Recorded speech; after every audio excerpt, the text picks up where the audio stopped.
When we speak of narcissism, my friends, we are not speaking merely of vanity or pride, but of a metaphysical event, the soul's flight from its own shadow. The myth of Narcissus is not a moral parable about self-love. It is a psychological revelation about what happens when consciousness becomes entranced by its own reflection, forgetting that behind the image lies the abyss of the unconscious. Narcissus does not die because he loves himself. He dies because he cannot love the mystery that lives beyond himself.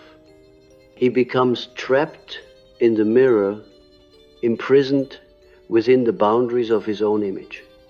Unable to descend into the depths where life and transformation dwell, every narcissist is, at his core, a fugitive from the dark interior. He flees not from others, but from the terror of his own inner world, the unresolved conflicts, the abandoned child, the devouring mother, the shadow that whispers, "You are not as whole as you pretend to be." And so he constructs an idol out of his reflection, a god made of self-image, and bows before it in endless worship. But this worship is not adoration. It is fear disguised as love. It is the desperate attempt of the ego to sustain itself against the annihilating vastness of the unconscious. When the soul refuses to engage the shadow, it begins to inflate. The ego swells like a balloon, filled not with light, but with air sin, volatile, ready to burst at the slightest contact with reality. This inflation, which we call narcissism, is the false transcendence of a soul that has lost its roots in the earth. The narcissist believes himself to be special, unique, divinely chosen. Yet this conviction is but the compensation for an inner hollowness so great that it threatens to swallow him whole. The grandiosity is the mask of despair. In analysis, I have often observed that beneath the narcissist's gleaming facade lies a wounded child, one who once reached for love and found only conditional acceptance to survive. The child learned to perform, to please, to mirror back the desires of others until his own essence disappeared. He became an actor in his own life, constructing an identity from fragments of expectation and fear. This is the origin of the narcissistic wound, the moment when the soul decides it is safer to be admired than to be known. And so, the individual begins to substitute image for essence, applause for intimacy, and control for trust. He becomes an exile from his own heart. But what, you might ask, does this have to do with the shadow? Everything, for the shadow is that which we refuse to see within ourselves. It is the container of all that the conscious ego rejects: weakness, vulnerability, fear, dependency, tenderness. The narcissist's shadow is precisely the wound itself. He abandoned in childhood the part of him that still longs for genuine love. Yet, he cannot bear to face it. For to do so would mean to feel again the original wound, to re-experience the unbearable truth that his worth was never inherent, but conditional. Thus, he projects this vulnerability onto others, despising in them what he cannot acknowledge in himself, You see, the narcissist's tragedy is not that he loves himself too much, but that he cannot love himself at all. His so-called self-love is merely a defense against self-hatred, a fragile edifice built to conceal the void.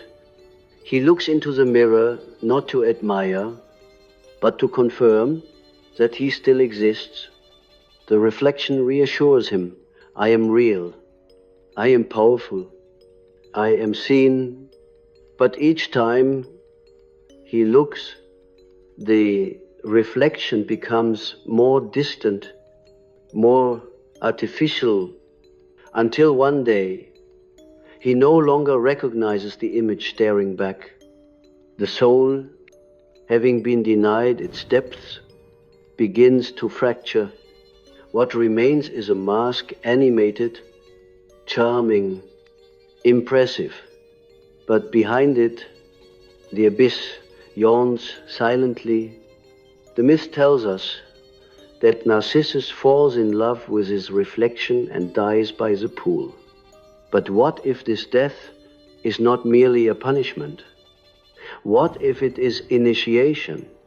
In the language of symbols, death is never the end. It is transformation. When the ego's image dissolves, something greater can emerge, the authentic self, rooted in both light and shadow. Yet few have the courage to descend into that water. Most remain at the edge, gazing at their reflection, afraid that if they step forward, they will vanish. And indeed, they will, but only the false self will die. The psychology of the narcissist, then, is the drama of a soul that refuses to die. The narcissistic ego clings to life, to control, to admiration, because it senses that beneath these lies, annihilation, it is the same fear that haunts all of us, though in lesser degree the fear that if we surrender to the unknown, we will cease to exist. But what the narcissist does not understand is that true individuality is born only through the confrontation with the unconscious. Without this descent, one remains a reflection, not a reality. In the dream language of the psyche, narcissism is an arrested alchemy. The prima materia, the raw substance of the soul, has been found but not transformed. The narcissist's life is filled with symbols of potential, beauty, talent, charisma, ambition. Yet these are not yet gold. They remain base metals, unpurified by the fire of humility. The alchemical vessel, which should have contained the soul's transformation, is instead shattered by the ego's refusal to endure suffering. And so the process halts. The water remains still, untroubled, sterile. Every encounter with a narcissist, if you look closely, reveals a ritual enactment of this inner stagnation. Conversations circle endlessly around the self. Like planets orbiting a dead sun, no real exchange occurs, only reflection and refraction. The narcissist speaks not to connect, but to reinforce his existence. He hungers for admiration as one thirsts for water. Yet the more he drinks, the drier he becomes. This is the paradox of the narcissistic soul. It devours love, but is never nourished by it.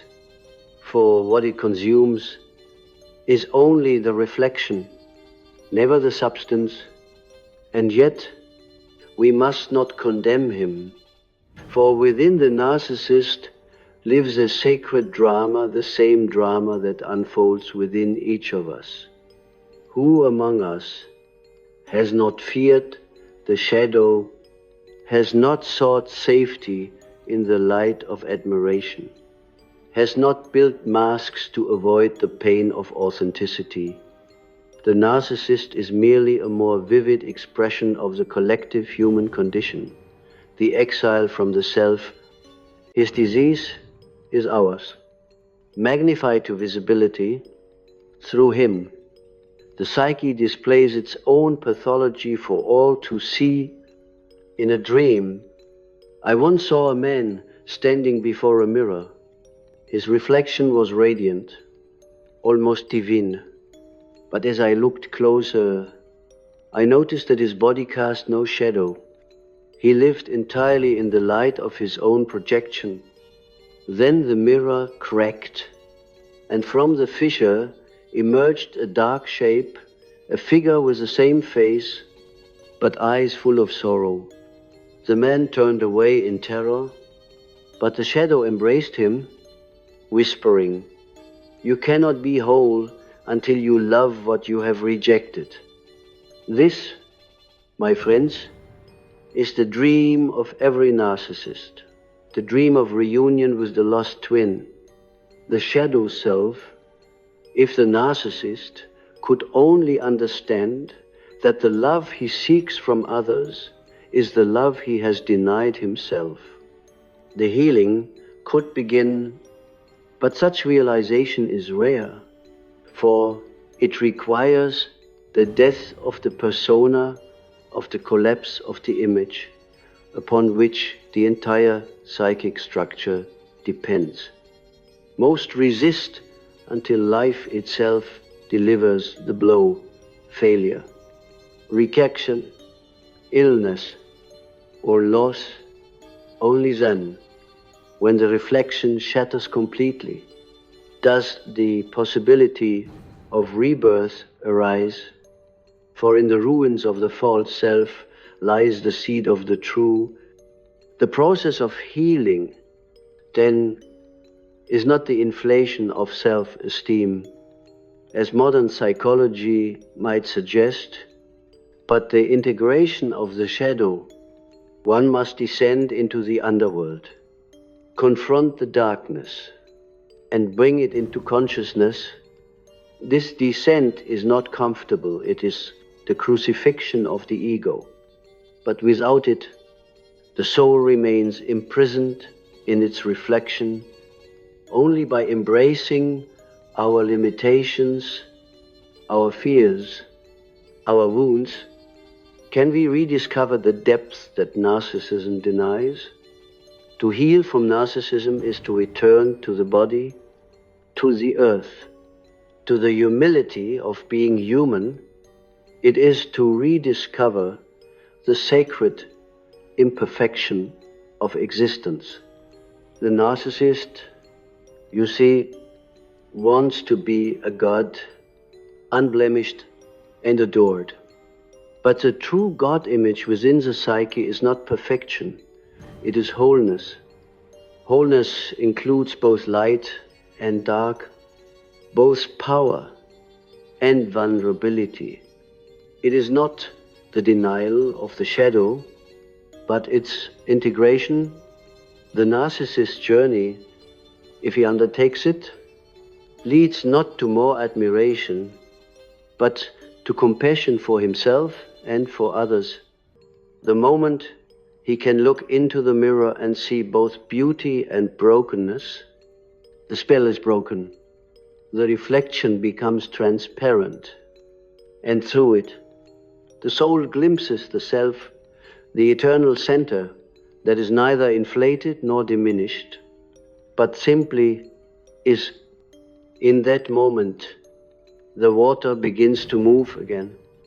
Life returns, and the man who once drowned in his own image begins to breathe. There is, my friends, a profound irony in the modern age. Never before have we spoken so often of individuality, yet never before have so many souls lived in bondage to collective reflection. The age of the narcissist is not merely an age of individuals who love themselves, it is the age of a culture that cannot stop gazing at its own image. What we call the selfie generation, the cult of celebrity, the endless need for validation through screens. These are not trivial social phenomena, but archetypal enactments of the Narcissus myth on a global scale. Humanity as a whole has become enamored with its reflection. The collective psyche now stands by the pool of its own technologies, mesmerized by the image of its power and beauty, forgetting that what it sees is not life but simulation. In such an age, the narcissist thrives because he is its prophet. He personifies the collective unconscious of a time obsessed with visibility. His charm, his charisma, his capacity to manipulate admiration, they are not private pathologies but symptoms of a deeper sickness that runs through the entire fabric of society. We reward illusion, we worship projection, and we call this progress. Yet, beneath the glittering surface, the soul starves for what is recognition without intimacy? What is success without meaning? The narcissist lives this question as torment. The culture lives it as entertainment. But even here, there is a hidden wisdom. The psyche does not act without purpose. The collective fascination with narcissism is itself a signal from the unconscious, an attempt to bring shadow to light. Through the image of the narcissist, humanity is being forced to confront its own alienation from the soul. We are being shown in exaggerated form what happens when the ego refuses depth, when it identifies entirely with the surface, with persona, with performance. The narcissist is not an alien creature. He is our mirror, and his tragedy is the reflection of our own forgetting. In the language of alchemy, the narcissistic culture is the nigredo stage, the blackening. It is the point at which all illusions are burned away by the fire of disillusionment. The collective ego, inflated with pride in its own image, must eventually encounter the limitations of its creation. Technology promises omniscience, yet we drown in information and remain ignorant of meaning. Social power promises fulfillment, yet loneliness spreads like a silent plague. The God of self has devoured his worshippers. The image has consumed the reality. When this collapse comes, and it always comes, the same transformation that awaits the individual narcissist will confront the entire civilization. A descent into the shadow. Let us look more deeply at this descent. When the collective ego shatters, humanity will once again face the forgotten gods of the psyche. The archetypes long suppressed by rationalism, Eros, Chaos, death, the Great Mother will re-emerge, demanding acknowledgement. And just as in individual analysis, this confrontation will feel like madness, for the old order of consciousness will no longer suffice. The narcissistic age is therefore a prelude to rebirth, though few will recognize it as such. It is the necessary inflation before the inevitable deflation, the swelling of the ego before it bursts and releases the soul imprisoned within. Yet, before this can occur, we must understand the personal dimension of this collective drama. For every culture is made of individuals, and the transformation of the whole begins with the courage of one soul. The narcissist, in his personal relationships, mirrors the same dynamic of our culture's crisis. He seeks connection without vulnerability, intimacy without surrender, power without service. He does not relate, he dominates or seduces. His love is not the meeting of souls, but a performance staged upon the stage of the other's admiration. Behind every declaration of love lies a hidden contract. See me, adore me, never confront me with my shadow. But the unconscious will not be denied. It speaks through the cracks in the performance, through the coldness that follows passion, through the cruelty that follows praise, through the emptiness that follows triumph. The narcissist's relationships inevitably disintegrate because they are not rooted in reality, they are built upon projection. He projects his ideal image onto the other, demanding that they play the role of mirror, not partner. And when the mirror refuses, when the other asserts their own soul, the narcissist feels betrayed. For what he truly fears is not rejection, but reflection without admiration. This is why, in the deepest sense, the narcissist's relationship to others is a reenactment of his relationship to the self. He cannot tolerate the reality of another person because he cannot tolerate the reality of his own soul. The true other, the autonomous inner being that Jung called the self, threatens the sovereignty of the ego. To encounter it is to realize that one is not the center of the universe, but a vessel through which the universe experiences itself. Such realization demands humility, and humility is death to narcissism. Therefore, the narcissist's salvation begins at the moment he meets an other who will not collude with his illusion. It may come as a lover, a friend, or an analyst, someone who holds the mirror steady, reflecting not the ego's beauty but its shadow. This is a sacred violence, for it shatters the spell. The narcissist, seeing his own darkness in another's eyes, experiences terror. But if he can endure this terror without retreating into denial, a crack opens through which the soul can breathe. The first movement toward healing is not love, but pain, the pain of seeing. In this sense, the empath and the narcissist are twin figures in the same myth. The empath seeks to heal the narcissist, believing that love can redeem him. But often, this desire to save is itself a form of narcissism, the hidden wish to be indispensable, to be the one who brings light to the darkness.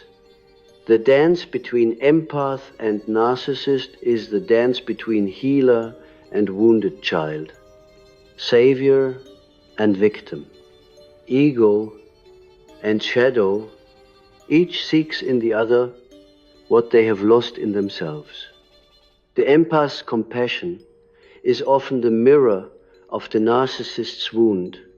Both are fragments of the same archetype of the wounded divine child. Only when both recognize the projection can true healing begin. In dreams, this process often appears as the union of opposites, the sun descending into the sea, the king marrying the beggar, the mirror shattering into light. These are symbols of the alchemical marriage, the conjunctio oppositorum, in which consciousness and unconsciousness, ego and shadow, finally meet.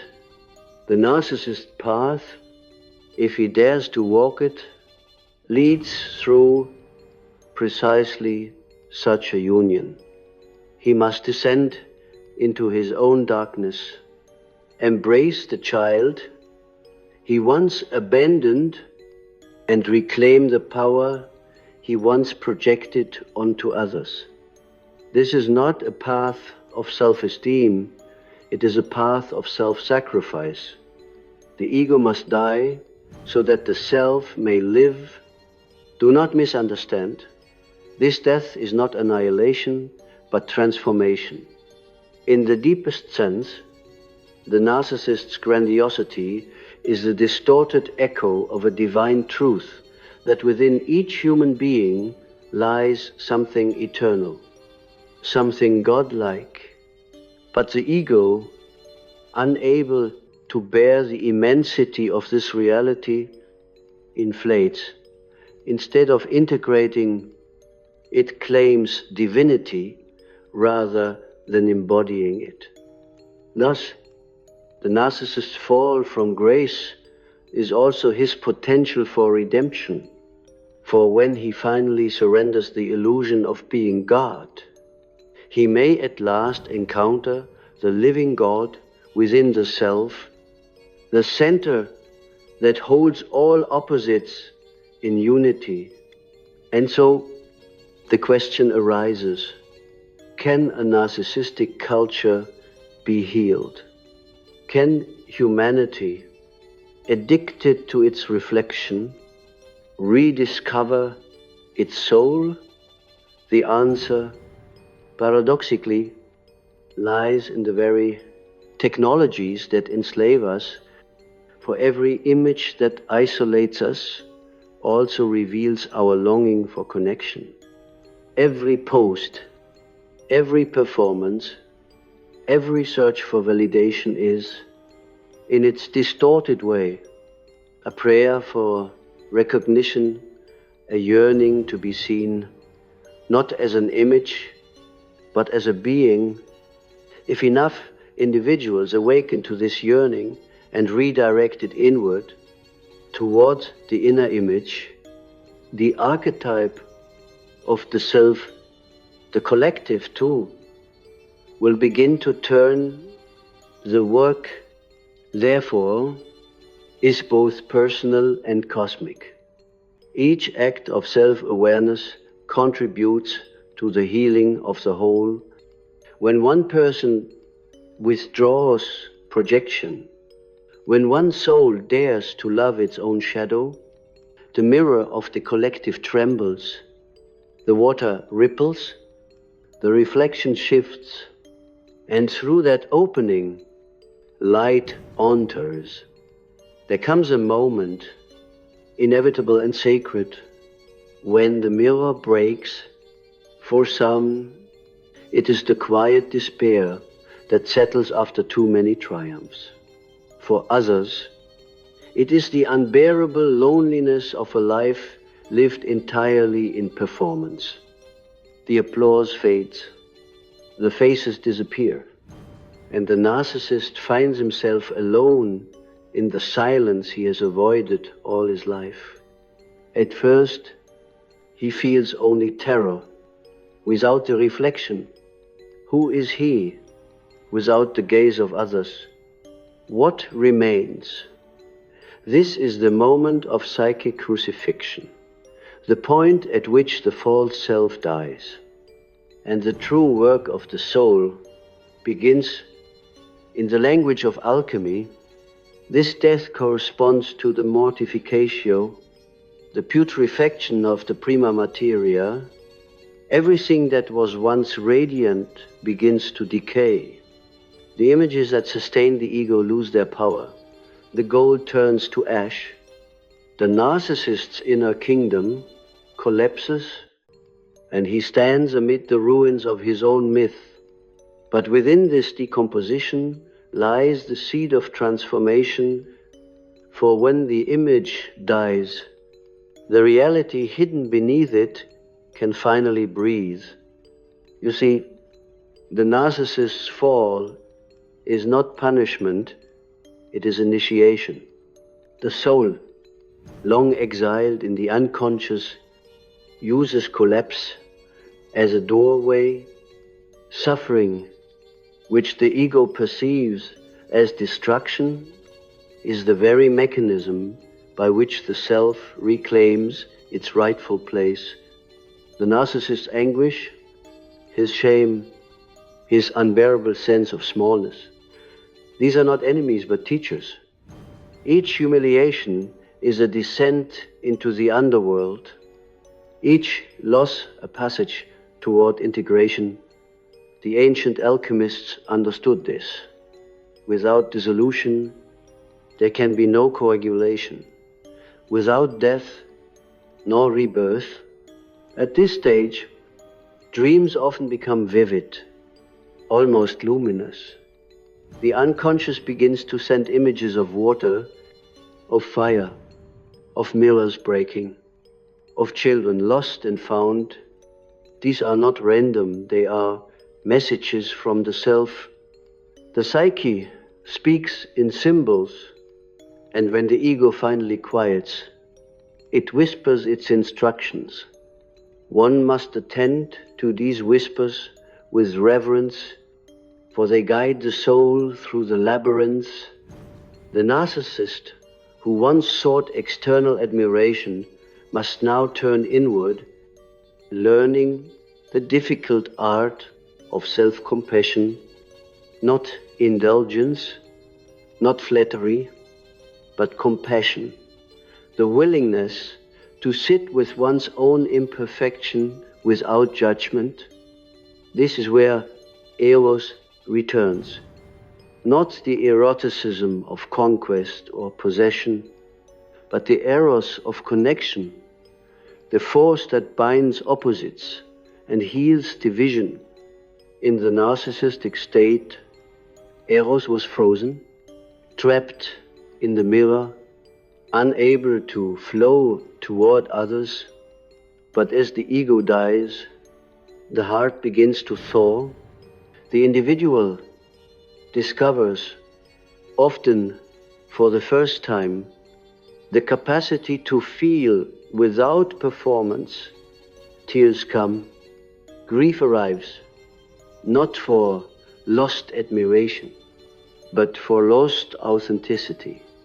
This grief is holy. It is the soul mourning its own exile. And in mourning, it begins to return home. The true miracle of transformation lies in this paradox. What once seemed like weakness becomes strength. The narcissist's sensitivity, once used for manipulation, becomes empathy. His desire for recognition transforms into a genuine longing to see others. His charisma, once a weapon, becomes a vessel for healing. This is the alchemy of the heart, the conversion of lead into gold, of ego into essence. The very traits that sustained illusion are redeemed by consciousness, but consciousness alone is not enough.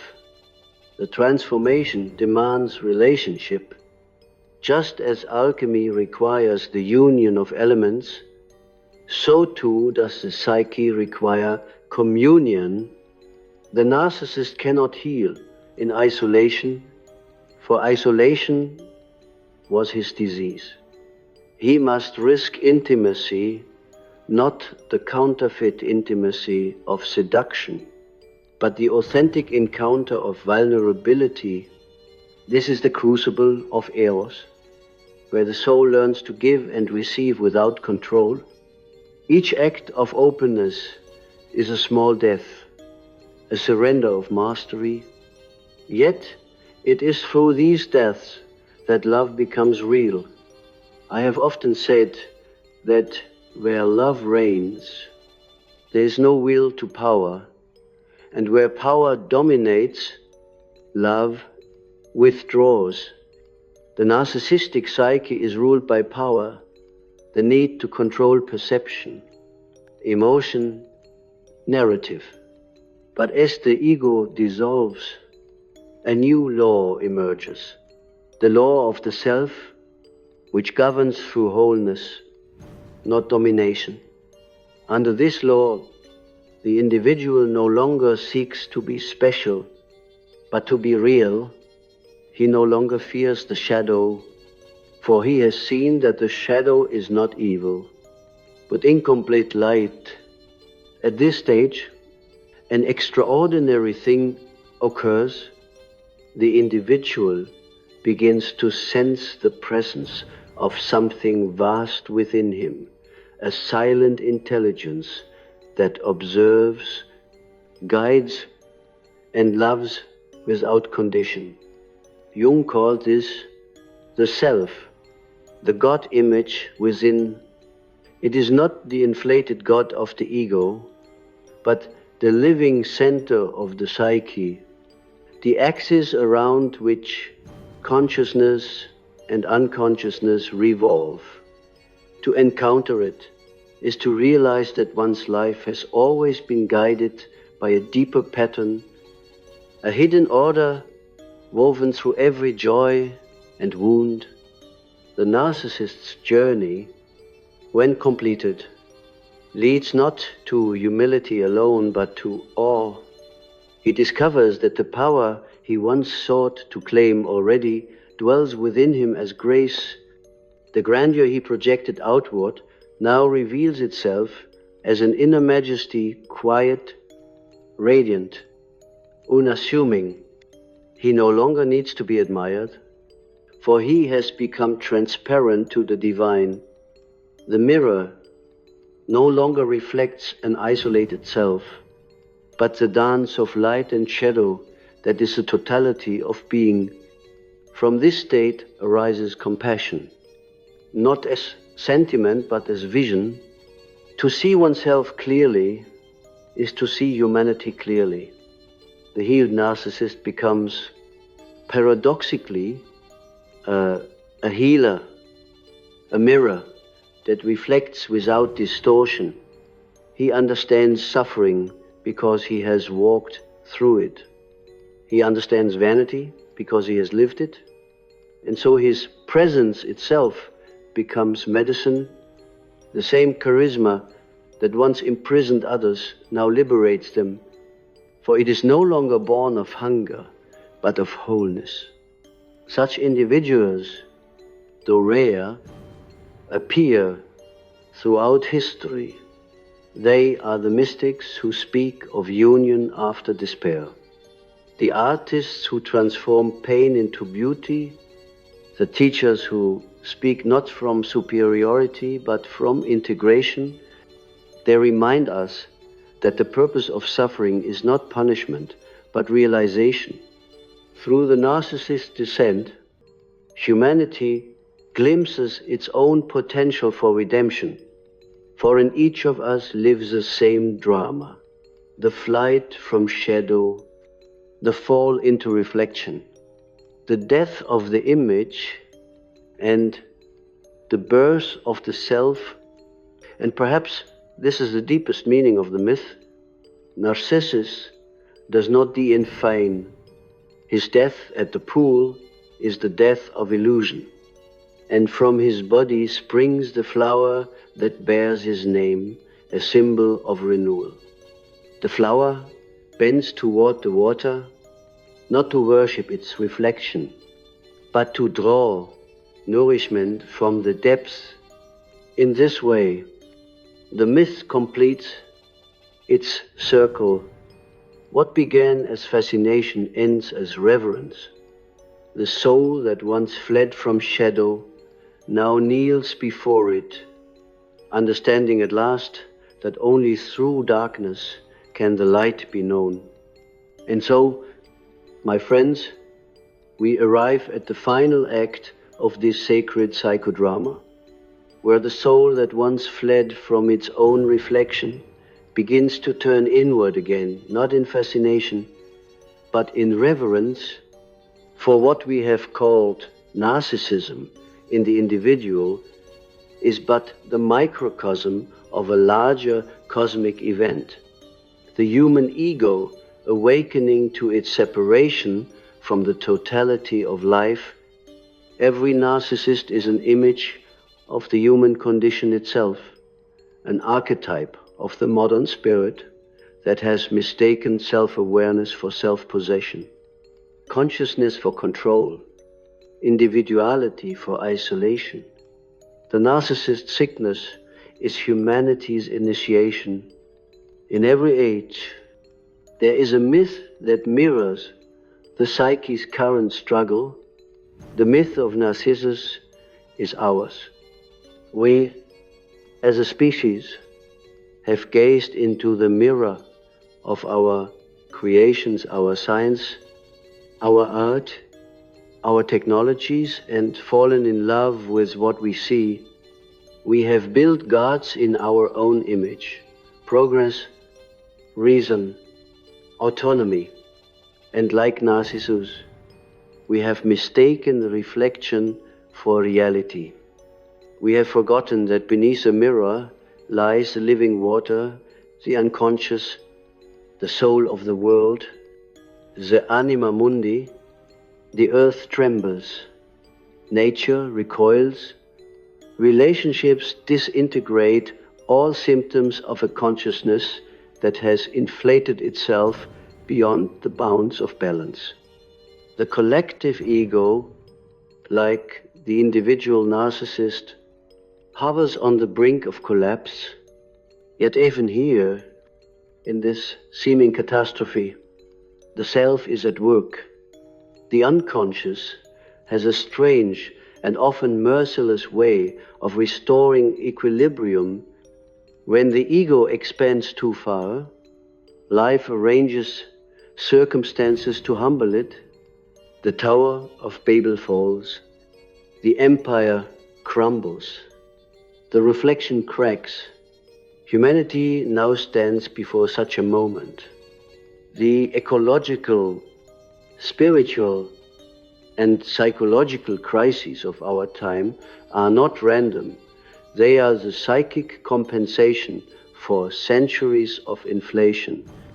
The gods we denied return as symptoms, demanding recognition, depression, anxiety, emptiness, addiction. These are the languages through which the soul now speaks. They are the water rising to reclaim its reflection. But if we can listen, if we can endure the breaking of our image without despair, then transformation is possible. For just as the individual narcissist must descend into humility to be reborn, so must humanity rediscover its place within the greater whole. This does not mean the annihilation of individuality, but its sanctification. To be truly individual is not to be isolated from the collective, but to be conscious of one's role within it. The self does not abolish the ego. It embraces it as a vessel. The goal is not to destroy the reflection, but to render it transparent so that through the human form, the divine light may shine without distortion. This is the meaning of integration. The shadow, once a denier, becomes a source of wisdom. The wound, once feared, becomes a channel for grace. What we call humility is not the loss of power, but the recognition of its true source. When the narcissist finally bows, he does not diminish himself. He aligns himself with a greater order of being. The same is true for humanity. Our surrender to the unconscious, to the mystery that birthed us, is not regression, but return. You see, the psyche longs for wholeness.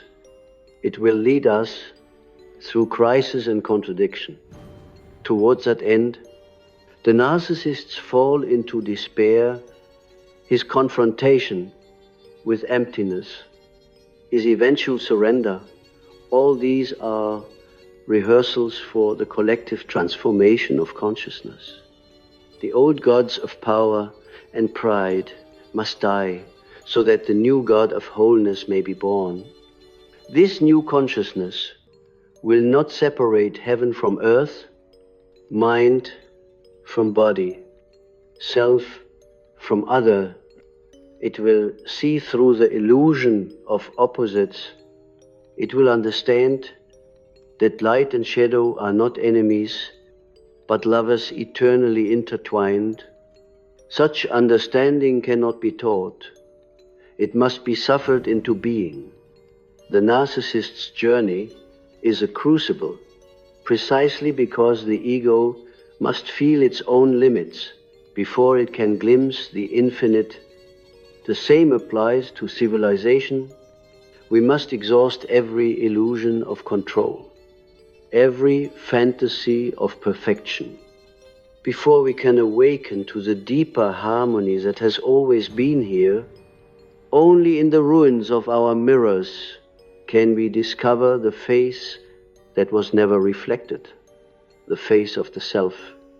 I recall a dream that visited me once long ago. In it, humanity stood before a vast lake. The surface was still, and upon it shimmered the reflection of countless faces, each radiant, each isolated. Suddenly, the wind rose, and the reflections shattered. Panic spread, for no one could see themselves anymore. But beneath the chaos, something moved in the depths, a single luminous form, ancient and immense, rising from the dark water, and a voice said, "You have not lost yourselves. You have found what sees through you." When I awoke, I understood. The loss of reflection is the beginning of vision. This is what awaits the narcissist, and indeed all of us, the vision that comes after blindness, the knowledge that follows disillusionment. When the mirror no longer seduces, we begin to perceive what it once concealed. Behind every reflection lies the living reality of the soul. Behind every self lies the self. And once the soul remembers this, the world itself changes. Relationships become sacred again. Art regains its magic. Even suffering becomes meaningful, for it serves the birth of consciousness. If I could speak to the narcissist standing at the edge of the pool, I would say, do not fear the water. You will not die as you think. What will die is the mask that imprisoned you. Let the image drown, and you will feel the river of life carry you home. Beneath your reflection waits the self, the God within you, waiting to be remembered. Do not turn away. Let the descent complete its work. And if I could speak to humanity, I would say the same. We are all standing before that same pool, mesmerized by our creations. The hour has come to let go of the reflection, to trust the descent. We must rediscover not only the unconscious within ourselves, but the soul of the world that breathes through every leaf and every heartbeat. The healing of narcissism, personal or collective, is nothing less than the reunion of spirit and matter, consciousness and life. Perhaps this is the final paradox, that narcissism, for all its destruction, is also the path by which the modern soul learns humility. It is the mirror through which we first fall in love with ourselves, and by falling, discover that what we love was never ours alone. It was the eternal beauty of being reflected for a moment in the fragile surface of the human heart. When that reflection dissolves, beauty remains in the end. Narcissus does not vanish into nothingness. He awakens into everything. The shadow he feared becomes the ground beneath his feet, and the water that once drowned him becomes his source of light. His story is not a warning, but a prophecy for every soul that dares to face its reflection will one day rise beyond it, carrying in its heart the wisdom that only surrender can teach, that to know oneself truly is to know the whole. So let the mirror break, let the shadow rise, let the ego bow, for in that sacred collapse, the self is born anew. And through each awakening soul, the world remembers itself once more